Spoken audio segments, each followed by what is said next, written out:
Hi, you guys.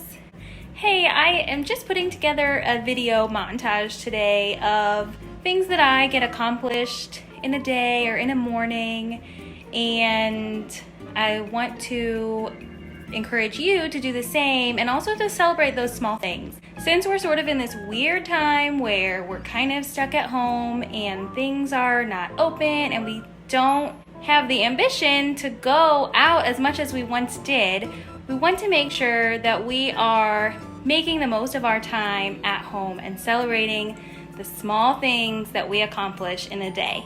So come on, let's go.